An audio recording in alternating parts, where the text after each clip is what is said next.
আসসালামু আলাইকুম। আশা করছি যে যেখানে আছেন আল্লাহর রহমতে সবাই ভালো আছেন। আজকের পর্বে তৈরি করে দেখাবো বাংলাদেশি একটি ভাইরাল রেসিপি, দিলওয়ালি রেসিপি তৈরি করে দেখাবো। আর এই রেসিপি এই গরমে কিন্তু ঠান্ডা ঠান্ডা খেতে দারুণ মজা লাগে। এই রকম কোকোনাট ডেজার্ট তৈরি করে মন প্রাণ ঠান্ডা করুন এবং এই ডেজার্টটি খেতে কিন্তু দারুণ মজা। আপনারাও এই কোকোনাট ডেজার্ট তৈরি করে ফেলতে পারবেন খুব সহজভাবে। আর এই ডেজার্টটি যখন খাবেন মন প্রাণ কলিজা কিন্তু একদম শীতল হয়ে যাবে। তো চলুন আমার তৈরি করতে যা যা লাগছে। এখানে আমি একটি ডাব নিয়েছি, ডাবটা আমি কেটে নিয়েছি। আর এই ডাবের পানি আছে এটা আমি তুলে রেখে দেবো, আর ডাবের শাঁসটা আমি তুলে নেব। তো ডাবের শাঁসটা আমি এইভাবে তুলে নিয়েছি। এদিকে একটি ব্লেন্ডার জার নিয়েছি, ব্লেন্ডার জারের মধ্যে ডাবের শাঁসগুলো আমি দিয়ে দেব। আর ডাব কিন্তু আমি দুইটা নিয়েছি। এখানে অ্যাড করে দেব গুঁড়া দুধ, গুঁড়া দুধটা আমি একটু বেশি পরিমাণে নিয়েছি।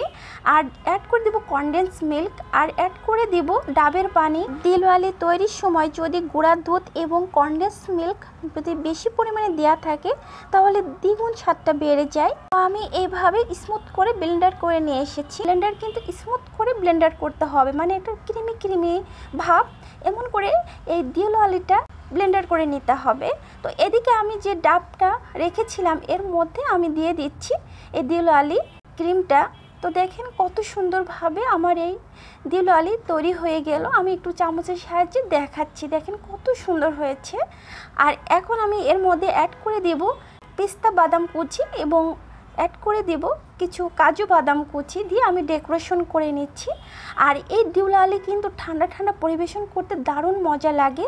এই ডেজার্টটা এতটা ক্রিমি, মুখে দেওয়ার সাথে সাথে কিন্তু মিলিয়ে যাবে। আর ডেজার্টটি বানাতে কম সময় লেগেছে। এই কোকোনাট ডেজার্টটি অথেন্টিক টেস্ট, আপনারাও বাসায় কিন্তু তৈরি করে ফেলতে পারবেন খুব সহজভাবে, বাইরে না গিয়ে। আর এই টেস্টটা ধরে রাখতে হলে তরল দুধ দিয়ে ব্লেন্ডার করা যাবে না, তাহলে তেমন টেস্ট আসবে না।